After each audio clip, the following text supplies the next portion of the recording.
Hi there, welcome back. So today's video, Wayne is doing a demonstration using two molds. This beautiful one he's just turned inside out. You could use as a candle pot and so on, but it's got a lot of detail which will show up a bit better when he demolds it. But yeah, different type of silicone feel as well, that one. Also this beautiful long elongated oval, what do you call it, all oval? No, a rounded rectangle tray. And we're going to use some of those lovely blue coloured glass chips and also incorporate some of these stunning paints maybe. So aquacast, the name of the game. Mixed out or weighed out here the amount of powder he wanted to use, followed the manufacturer's instructions. This aquacast, by the way, is produced by Elichem, and he's added in the water. Now, good tip here, use a fork, so plastic or wooden, I think Wayne's using a wooden one there, to stir it up. Obviously he doesn't normally mix things quite this fast. We've sped up this section of the video just for time saving sake. So you should have a consistency, it's like double cream or heavy cream, that sort of thing, consistency. Now back with this lovely round pot mould. So you've guessed it, he's going to pour the aquacast into this mould. Now aquacast takes between 60 and 90 minutes to fully cure, and then you'll be able to demold it, and it's fantastic. It's almost like instant. In the world of somebody that does crafting and is impatient when it comes to waiting 24 hours for something to cure, if it's epoxy resin in particular, this is your answer. So, you know, bit of patience, but not as much as, you know, if you're using epoxy resin. So what you can see Wayne doing here, obviously, as I said, this bit's been sped up. He poured in the aquacast. It's all gone in, and then what he's done is he's tapping it, he's agitating it. You can give it a good squidge as well. You may have seen us do that in some of our previous videos. We're just trying to encourage all the little air bubbles that may have got trapped when you were mixing up the powder and the water and pouring it into the mould to come up to the surface and disperse. You also don't want any attaching themselves to the sides of the mould. This mould's got a lot of detail in it, but as I said, you'll see more of that when he demolds this. But yeah, I mean, if you've got a vibration plate, by all means pop it on there. Obviously the vibration paint for crafting, not for exercising, just in case people were wondering, because you never know. Just tidying up the edges there using a little stir stick, just nice and neat and tidy. And there we go. So put that to one side, let that cure. Now he's got the tray mould here. He's going to put in some of these beautiful pale blue glass chips or stones, pebbles, I don't know what you'd call them. Gorgeous colour. Now would you call that aqua blue, mermaid blue, light blue?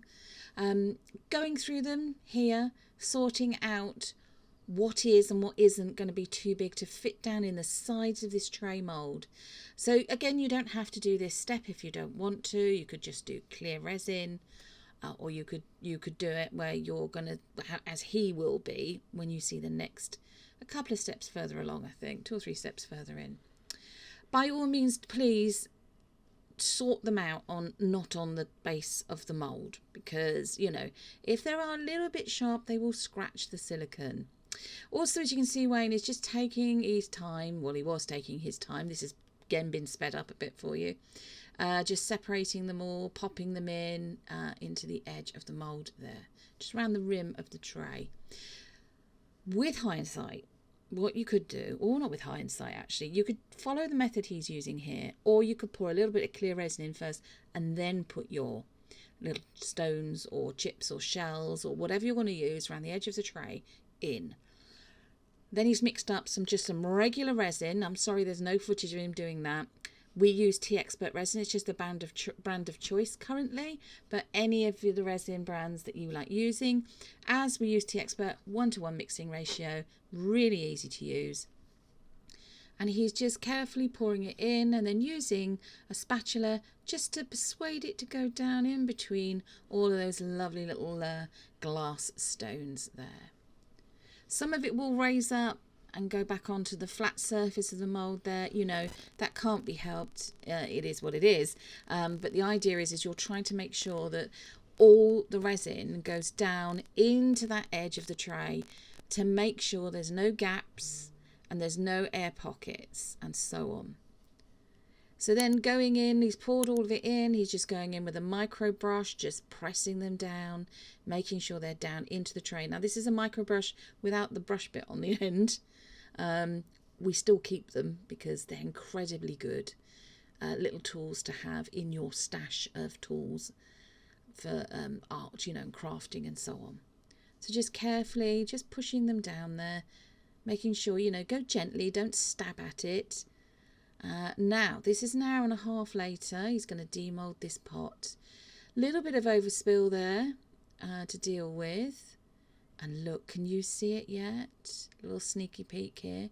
The mould was incredibly easy to demold, as you can see.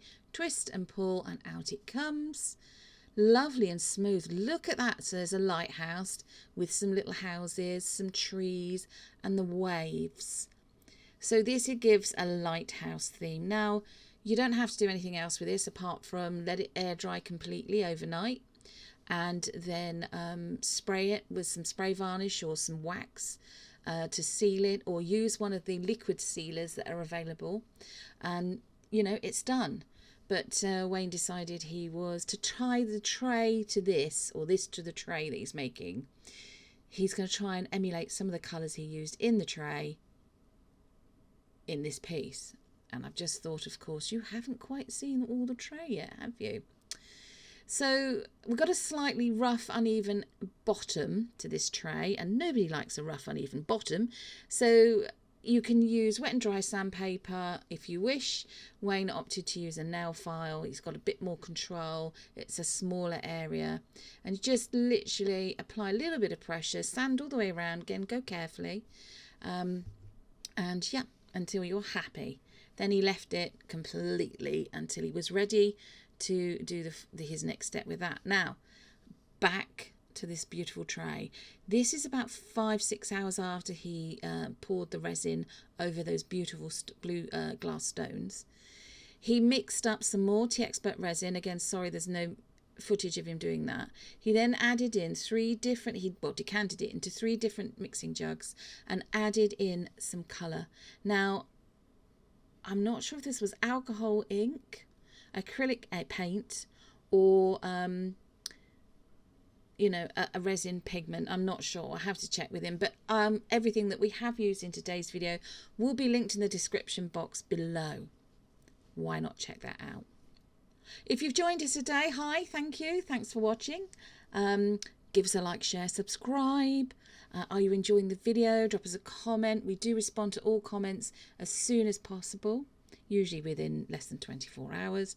Don't forget to check out our website. We've got a lot of things that we've made previously available to purchase there, and full details of all that will be on the website, including the cost for postage.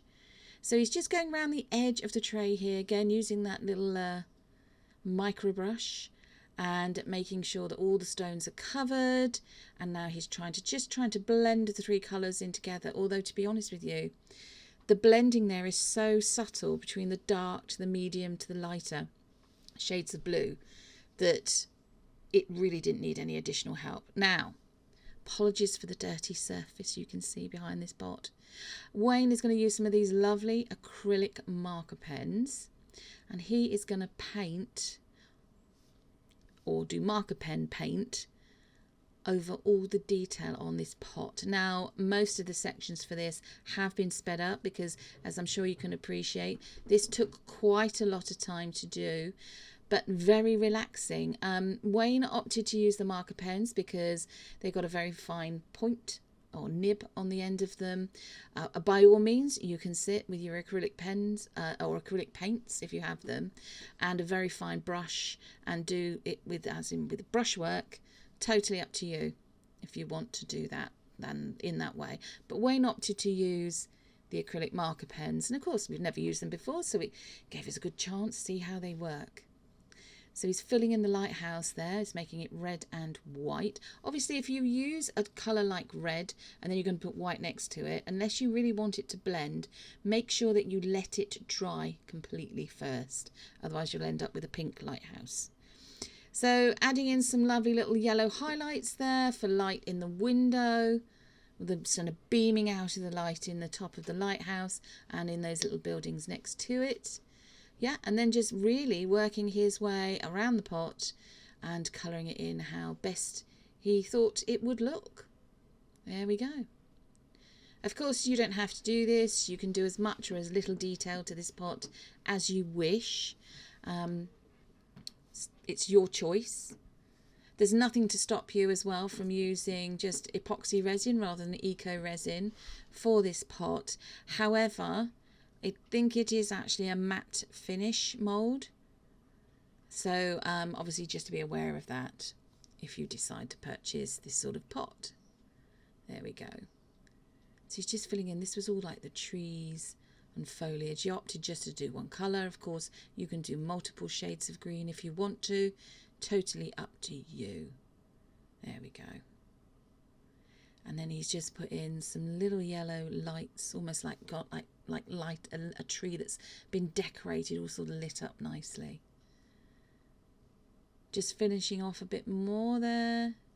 So you've sort of got mountains maybe in the distance, or actually no, I think that was the roofs of the buildings, not mountains in the difference.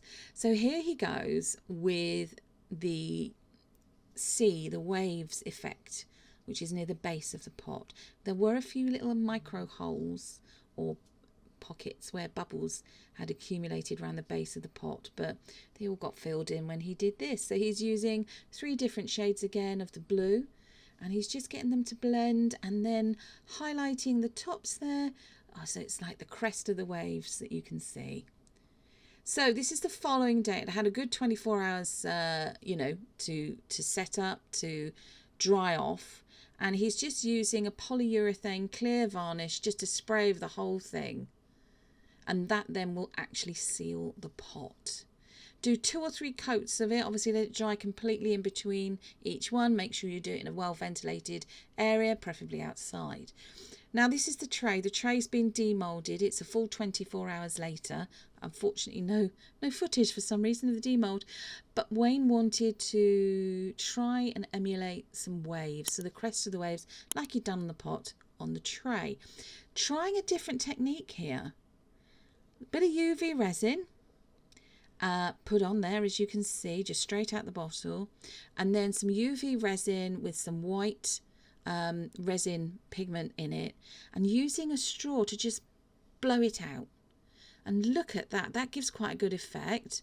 And then pop it under your UV light just to give it some time to cure. So he then continued to repeat that process down the rest of the pot there, and then he poured a small amount of clear resin over the top. In fact, I think he did actually use UV resin. Obviously, you don't have to do that. You can put regular epoxy resin down, just a very thin layer. Make sure it's all over the surface evenly, which is what he's doing now. He's just checking it, seeing if it needs to be spread anywhere else. Yes, just a little bit further down. And then once he was happy with that, he popped it under our UV lamp for a good 5 or 6 minutes, I think, to cure. So there we go. I mean, this kind of tray just done with the crystal blue stones and maybe different shades of blue resin, absolutely stunning, look gorgeous. You don't have to do this whole wave pattern. But then again, yeah, just making sure that all of that clear resin is up to the edge of that piece, and then put it into cure. So here we are at the end of the video. This beautiful tray showing all the details, the different shades of resin, the wave pattern, that rather fun little pot as well, which you can put anything in. You could put a little air-dried plant in it perhaps, or a cactus maybe, or pop it in your bathroom to pop your toothbrushes in. Thanks for watching, and we'll see you again in a few days' time. Take care, everyone.